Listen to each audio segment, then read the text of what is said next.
இந்த நாளிலும் கூட ஆண்டவராகிய இயேசுவின் நாமத்தினாலே நீங்கள் ஆசீர்வதிக்கப்பட போகிறீர்கள்.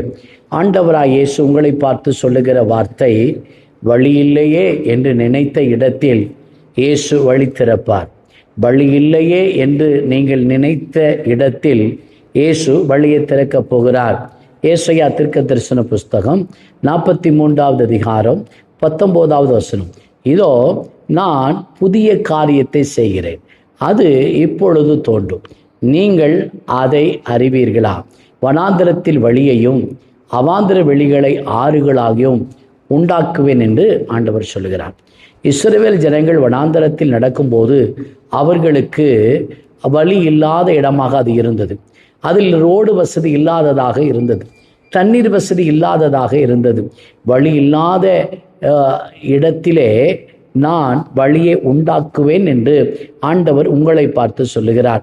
ஸ்தோத்திரம். ஆண்டவராகிய இயேசு கிறிஸ்து வழி இருக்கிற இடத்திலே மாத்திரம் இல்லை, வழி இல்லாத இடத்திலும் கூட வழியை உருவாக்க அவர் வல்லமை உள்ளவராகவும் போதுமானவராகவும் நம்முடைய வாழ்க்கையில் அவர் இருக்கிறார்.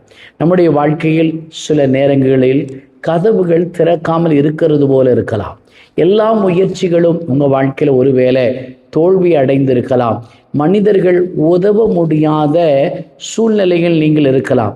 எதிர்காலம் எப்படி இருக்கும் என்று தெரியாத ஒரு நிர்பந்தமான வாழ்க்கை உங்கள் வாழ்க்கையில் இருக்கிறதா? அப்பொழுது உங்களுக்கு ஒரு எண்ணங்கள் வரலாம், எனக்கு இனி வழியே இல்லை என்று நீங்கள் நினைத்து கொண்டிருக்கலாம். பயப்படாதிருங்கள். நீங்கள் வழியை பார்க்காவிட்டாலும் நீங்கள் ஆராதிக்கிற நம்புகிற இயேசு உங்களுக்கு ஒரு வழியை உண்டாக்க அவர் போதுமானவராக இருக்கிறார். ஒரு வயதான முதியவர் ஒரு தோட்டத்தை ரொம்ப காலமாய் பராமரித்து வந்தார். ஒரு நாள் அந்த பட்டணத்தில் ஏற்பட்ட புயல் மழையின் காரணமாக பக்கத்தில் உள்ள ஒரு குன்று, ஒரு மலை உருண்டு வந்து அவருடைய தோட்டத்தின் முன்பகுதியில் விழுந்து விட்டது. அதன் காரணமாக அவருடைய தோட்டத்துக்கு போக முடியாதபடி அந்த தோட்டம் துண்டிக்கப்பட்டது. மகன் பார்த்துட்டு சொன்னான், இனிமேல் நம்முடைய தோட்டத்துக்கு போக முடியாது, அந்த பாதை முற்றிலுமாய் அந்த பாறை விழுந்து அடைத்து விட்டது என்று அவன் சொன்னான். அப்பா சொன்னார், இன்றைக்கு இங்கே வழி தெரியவில்லை, நாளைக்கும் இப்படி வழி இல்லாமல் இருக்கும் என்று அர்த்தம் இல்லை என்று அவர் சொன்னார். சொல்லிவிட்டு அந்த மலையை சுற்றிலும் பார்த்தார்.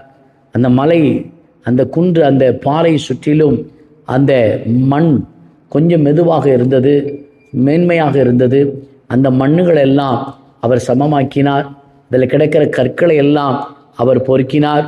பொறுக்கி கொஞ்ச காலத்தில் அதில் ஒரு சின்ன ஒரு பாதை ஒன்று அதில் தோன்றினது. அவர் சமமல்ல, எல்லாத்தையும் சமப்படுத்தினார். நடந்த காரியம் என்ன?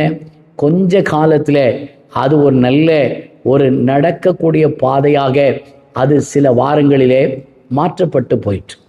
ஆனால் மகன் சொன்னா, அப்பா, நம்ம வழக்கமாக போகிற பாதை அடைக்கப்பட்டு விட்டது, இப்பொழுது நாம் வேற பாதை வழியாக நாம் சுத்தித்தானே போக வேண்டியது இருக்கிறது என்று அவன் சொன்னான்.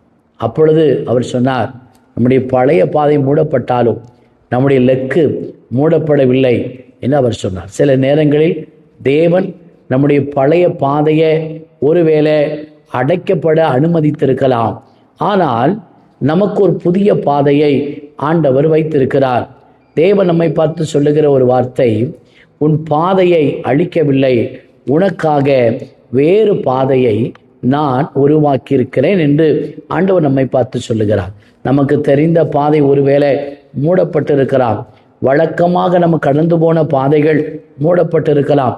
ஆண்டவர் சொல்லுகிறார், உனக்கு ஒரு புதிய பாதையை நான் திறப்பேன் என்று ஆண்டவர் சொல்லுகிறார். இஸ்ரவேல் ஜனத்துக்கு முன்னால செங்கடல் இருந்தது, பாதை இல்லை. ஆனால் தேவன் பாதையை உண்டாக்கினார். வனாந்தரத்தில் பாதை இல்லை, ஜனங்களுக்காக தேவன் பாதையை உண்டாக்கினார். அதே போல இன்றும் உங்களுக்கு ஒரு பாதையை உண்டாக்க அவர் போதுமானவராக இருக்கிறார். ஜெபிப்போமா? நல்ல ஆண்டவரே, இயேசுவின் நாமத்தில் ஜெபிக்கிறோம். பாதையே இல்லையே என்று நினைத்த இடத்தில் இயேசு அவர் வழி திறப்பார் என்று நீர் எங்களுக்கு சொன்ன வார்த்தைக்காக ஸ்தோத்திரம் பண்ணுகிறோம். ஆண்டவரே, வழி தெரியாமல் ஆண்டவரை போராடி கொண்டிருக்கிற ஒவ்வொரு சகோதர சகோதரிகளுக்கும் இன்றைக்கு பாதை கிடைப்பதாக இயேசுவின் நாமத்தில் பிதாவே, ஆமென். இந்த நாளிலும் கூட ஆண்டவர் உங்களுக்கு ஒரு புதிய வழியை திறக்கப் போகிறார்.